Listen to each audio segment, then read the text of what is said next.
নমস্কার বন্ধুরা, পম্পার কিচেনে আপনাদের সকলকে স্বাগত। আজ আমি আপনাদের সাথে দুর্দান্ত স্বাদের একটা মিষ্টির রেসিপি শেয়ার করব। আজ বানাবো রসবড়ি মিষ্টি। এই মিষ্টিটা খেতে এতটাই অপূর্ব যে একবার খেলে বারবার বানাবেন। যেমন নরম তুলতুলে ঠিক তেমনই রসালো, আর মুখে দিলেই মিলিয়ে যাবে।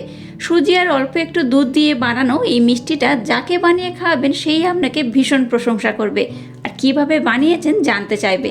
তাহলে চলুন দেরি না করে আজকের এই নরম তুলতুলে রসালো মিষ্টির রেসিপিটা দেখে নেওয়া যাক। আজকে সুজির এই মিষ্টিটা বানানোর জন্য প্রথমে আমি গ্যাসটা জ্বেলে দিয়ে একটা এরকম ফ্রাই প্যান বসিয়ে দিয়েছি। ফ্রাই প্যানটাকে খুব ভালোভাবে গরম করে নিয়েছি। এবার এর মধ্যে আমি 1 চামচ ঘি দিয়ে দিলাম।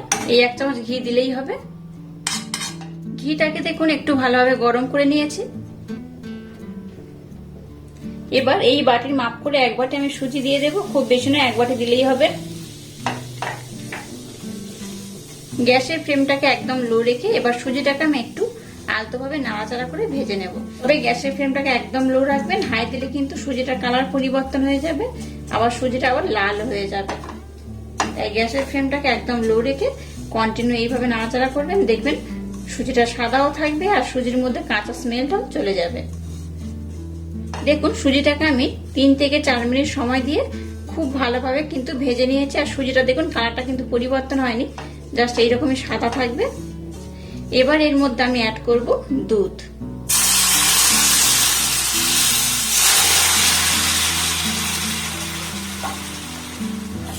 দুধটা অল্প অল্প দেবো, আর এটাকে কিন্তু খুব ভালোভাবে এইভাবে মিশোতে থাকবো।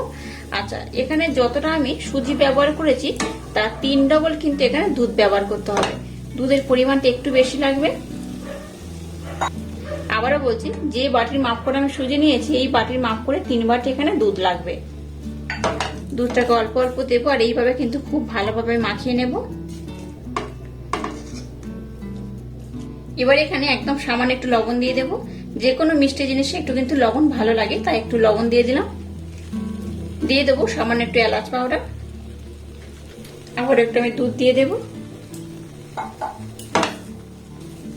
3 বাটি দুধ কিন্তু আমি অল্প অল্প করে স্টেপ বাই স্টেপ ব্যবহার করছি। একসাথে সমস্ত দুধ কিন্তু দিয়ে দেবো না, এইভাবে অল্প অল্প দেবো। এটাকে কিন্তু খুব ভালোভাবে এরকম মিক্সড করতে হবে।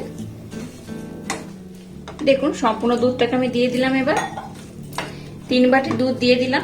এই 3 বাটি দুধ দিয়ে আবার আমি সুজিটাকে খুব ভালোভাবে কিন্তু এইভাবে মেখে নেব। আর একদম কিন্তু মিষ্টিটা নরম হতে হবে।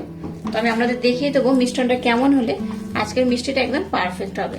আর দেখুন এই দেখুন কড়াইয়ের গায়ে থেকে কিন্তু ছেড়ে আসছে। দেখুন কতটা স্মুথ হয়েছে। এইরকম কিন্তু স্মুথ হবে মিষ্টিটা। যাই হোক, মিষ্টিটাকে দেখুন আমি কতটা নরম করেছি। এইভাবে কিন্তু নরম করেই মাখাতে হবে। এবার আমি গ্যাসটাকে বন্ধ করে দেব। আজকের মিষ্টিটা বানানোর জন্য কিন্তু মিষ্টিটা একদম রেডি হয়ে গেছে। মিষ্টিটাকে এই পাত্রের মধ্যে আমি উঠিয়ে নিলাম।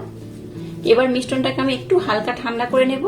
খুব ঠান্ডা করলে হবে না, আবার খুব গরম অবস্থায় মাখানোও যাবে না, তাই একটু আমি ঠান্ডা করে নেব। তারপর আমি নেক্সট টাইম আপনাদের সাথে শেয়ার করব। এবার দেখুন মিষ্টিটাকে ঠান্ডা হতে বসিয়ে দিয়ে এবার একটা কড়া বসিয়ে দিয়েছি। আর কড়ার মধ্যে দিয়ে দেবো 1 বাটি চিনি। এই বাটির মাপ করে আমি 1 বাটি চিনি নিয়েছি। আর ওই একই বাটি মাপ করে এখানে আমি 1.5 বাটি জল দিয়ে দেবো। দিয়ে দেবো একটু এলাচ পাউডার, আর একদম 1 ফোঁটা দিয়ে দেবো অরেঞ্জ ফুড কালার। এবার এখানে একটা আমি শিরা বানিয়ে নেবো। শিরাটাকে খুব বেশি কিন্তু ঘন করা যাবে না, 1টা 2 হলে যেমন হয় সেই রকম কিন্তু করা যাবে না, জাস্ট একটু চিটচিটে ভাব হলেই হবে। এবার আমি শিরাটাকে একটু ভালোভাবে বানিয়ে নেব। শিরাটাকে আমি বসিয়ে দিয়েছি। এবার দেখুন মিশ্রণটা বেশ একটু হালকা ঠান্ডা হয়েছে। এই পর্যায়ে এখানে আমি কয়েকটা উপকরণ অ্যাড করব। এবার এখানে 1 চামচ মিল্ক পাউডার দিয়ে দেব। মিষ্টির বাইন্ডিং যাতে খুব সুন্দর হয় তার জন্য ময়দা দিয়ে দেবো এই চামচে 2 চামচ। বেকিং পাউডার একদম সামান্য পরিমাণে দিয়ে দিলাম। এখানে বেকিং সোডা আমি ব্যবহার করব না, জাস্ট সামান্য একটু বেকিং পাউডার দিয়ে দিয়েছি। এবার মিশ্রণটাকে আমি খুব ভালোভাবে মেখে নেব। আচ্ছা, এটা মাখার সময় যদি মনে হয় যে মিশ্রণটা একটু টাইট হয়েছে তাহলে কিন্তু এই পর্যায়ে এখানে একটু লিকুইড দুধ, যদি লিকুইড দুধ না থাকে তাহলে একটু জল, যে কোনো একটা ব্যবহার করলেই হবে। যদি মনে হয় যে ডোটা একটু টাইট হচ্ছে, ডোটা কিন্তু খুব নরম করেই মাখাতে হবে। তো আমি এটা মাখানোর পর আপনাদের দেখিয়ে দিচ্ছি যে মিশ্রণটা কেমন হলে আজকের এই মিষ্টিটা একদম পারফেক্ট হবে।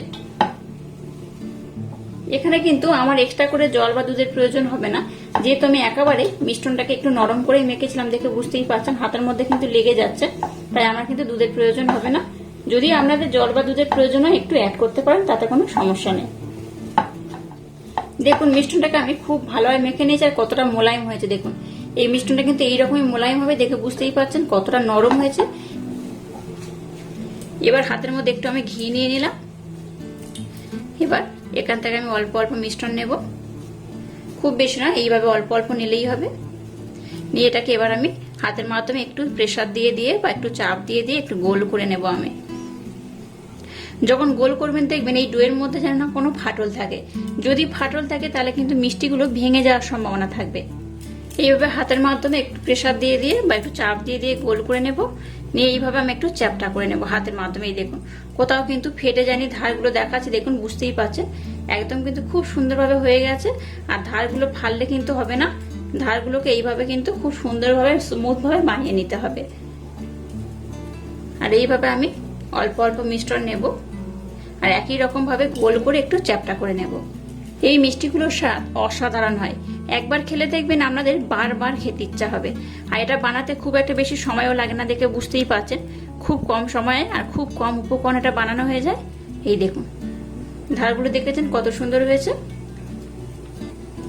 এটাকে আপনারা একটু ছোট কিংবা একটু বড় করেও বানাতে পারেন। এইভাবে আমি সবগুলোকে একই রকম মাপ করে বানিয়ে নেব। দেখুন সবগুলোকে আমি কত সুন্দর করে বানিয়ে নিয়েছি, আর মাত্র একটা ছোট বাটির এক বাটি সুজি দিয়ে দেখুন কতগুলো মিষ্টি বানানো হয়ে গেছে। তো যাই হোক চলুন এবার নেক্সট স্টেপ শেয়ার করা যাক। শিরা থেকে দেখুন আমি কিন্তু একটু চিটচিটে ভাব করে জাল দিয়ে নিয়েছি, খুব কিন্তু ঘন করিনি, মানে একটা দুটার হলে যেমন হয় সেইভাবে কিন্তু আমি এটা বানাচ্ছি না। আমি জাস্ট একটা চিটচিটে ভাব হলেই নামিয়ে নেবো। আমি দেখাচ্ছি দেখুন, এই দেখুন এটা চিটচিটে ভাব হয়েছে, এটা কিন্তু এইরকমই থাকবে, এর থেকে বেশি আর চিটচিটে ভাব আমি করব না, তাহলে কিন্তু মিষ্টিগুলো ভিজতে একটু সমস্যা হবে। তাই চিনির শিরাটাকে কিন্তু একটা দুটা না করে একটু চিটচিটে ভাব হলেই নামিয়ে নিতে হবে। তো যাই হোক এবার আমি কিন্তু এই শিরাটাকে নামিয়ে নেব আর শিরাটাকে ঢাকা দিয়ে আমি রেখে দেবো। এবার দেখুন গ্যাসটা জেলে দিয়ে একটা কড়াইতে তেল দিয়ে তেলটাকে মিডিয়াম গরম করে নিয়েছি, খুব বেশি নয় আবার খুব কম নয়, মিডিয়াম গরম করতে হবে। আর এই তেলের মধ্যে কিন্তু আগে একটা মিষ্টি ভেজেছিলাম, তাই কিন্তু তেলের মধ্যে দেখুন একটু কুচো কুচো অংশ পড়ে রয়েছে। এবার যে মিষ্টিগুলোকে আমি বানালাম বা যে মিষ্টির শেপ দিয়ে যেগুলো আমি বানিয়ে নিয়েছি এগুলোই তেলের মধ্যে দিয়ে দেব। তেলের মধ্যে দিলেই কিন্তু এরকম বুদবুদ হবে, তার মানে বুঝবেন যে তেলটা একদম ঠিকঠাক ভাবে গরম হয়েছে। আর এই মিষ্টি ভাজার সময় কিন্তু একসাথে অনেকগুলো বেশি মিষ্টি দিয়ে দেবেন না, আমি তিনটে তিনটে করেই ভাজবো। যদি একসাথে অনেক মিষ্টি দিয়ে দেন তাহলে কি হবে, এগুলো কিন্তু ফেটে যেতে পারে, তাই কম কম দিয়ে এটাকে ভাজতে হবে। আর মিষ্টিগুলো যতক্ষণ না একদিকটা খুব ভালোভাবে হচ্ছে ততক্ষণ কিন্তু গ্যাসের ফ্লেমটাকে মিডিয়াম রাখবেন। আর মিষ্টির গায়ে কিন্তু একটু কোনো চামচ বা হাতা ব্যবহার করবেন না, জাস্ট একটু এইভাবে কড়ার তলায় যাতে না লেগে যায় তার জন্য তুলে দিলেই হবে। দেখুন এইভাবে একটু আমি উঠিয়ে দিচ্ছি, এই দেখুন অটোমেটিক কিন্তু উঠে আসছে, জাস্ট একটু টাচ করলেই উঠে আসছে। এই দেখুন এবার গ্যাসের ফ্লেমটাকে একদম মিডিয়াম রেখে এই মিষ্টিগুলোকে আমি বানিয়ে নেবো। লো দিলে কিন্তু মিষ্টিগুলো ফেটে যেতে পারে, তাই একদম মিডিয়াম দিয়ে মিষ্টিগুলোকে ভেজে নিতে হবে। আমি যেভাবে বলছি সেইভাবে বানিয়ে দেখবেন, মিষ্টিগুলো কিন্তু একটুও ফাটবে না, খুব সুন্দর হবে। এবার দেখুন একটু কালার আসতে শুরু করেছে, দেখতেই পাচ্ছেন একটু লাল লাল হয়ে গেছে আর অনেকটা ফুলে যাচ্ছে। এই দেখুন একদিকটা দেখুন কত ভালোভাবে হয়ে গেছে। এইভাবে যদি আমার মতো পদ্ধতি অবলম্বন করেন দেখবেন সুজির মিষ্টিগুলো কিন্তু একটুও ফাটবে না। এই দেখুন উল্টে দিলাম, দেখাচ্ছি দেখুন, দেখুন সুজির মিষ্টি কি একটু ফেটেছে, দেখতেই পাচ্ছেন একটুও কিন্তু কোথাও ফাটবে না। একদম মিডিয়াম দিয়ে এটাকে করবেন, লো দেবেন না। সুজির মিষ্টি বানানোর সময় একদম লো দেবেন না, তাহলে কিন্তু মিষ্টিগুলো ফেটে যাবে।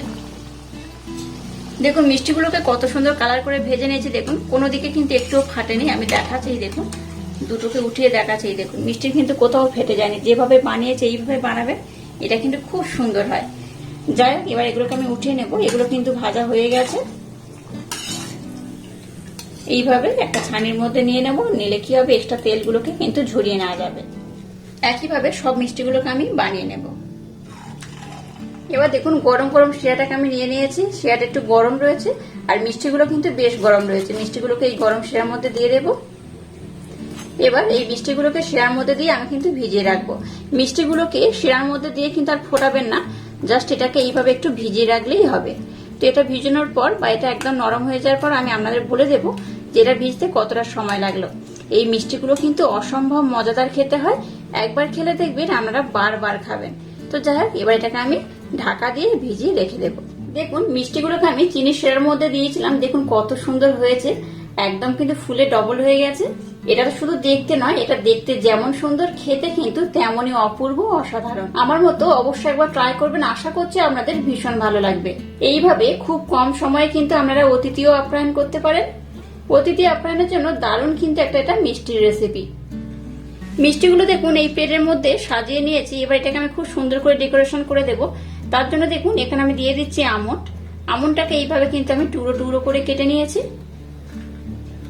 অল্প অল্প করে আমন্ডটা এর মধ্যে আমি দিয়ে দেব। আপনারা আপনাদের মনের মতো ডেকোরেশন করতে পারেন যে কোনো ড্রাই ফ্রুট দিয়ে। আর নিয়েছি একটু পেস্তা, পেস্তাটাকে উপর থেকে দিয়ে দেবো। উপর থেকে একটু পেস্তা, ড্রাই ফ্রুট এইসব দিলে কিন্তু দারুণ দেখতে লাগে, খেতেও অপূর্ব হয়। এবার এইভাবে একটু আমি এগুলো লাগিয়ে দেব। দিলে কি হবে, দেখতে খুব সুন্দর লাগবে, একদম কিন্তু দোকানের মতো। মিষ্টিগুলোকে দেখুন আমি কিন্তু খুব সুন্দর করে ডেকোরেশন করে নিয়েছি। এবার একটু উপর থেকে আমি শিরা দিয়ে দেব। আর আজকের এই ইউনিক স্টাইলে মিষ্টির রেসিপিটা যদি আপনাদের ভালো লাগে তাহলে চ্যানেলটাকে লাইক, শেয়ার, কমেন্ট এবং সাবস্ক্রাইব করবেন। আর পাশে থাকা বেল আইকনটা প্রেস করে দেবেন। তাহলে টাটা, আবার দেখা হচ্ছে নতুন কোনো রেসিপি নিয়ে।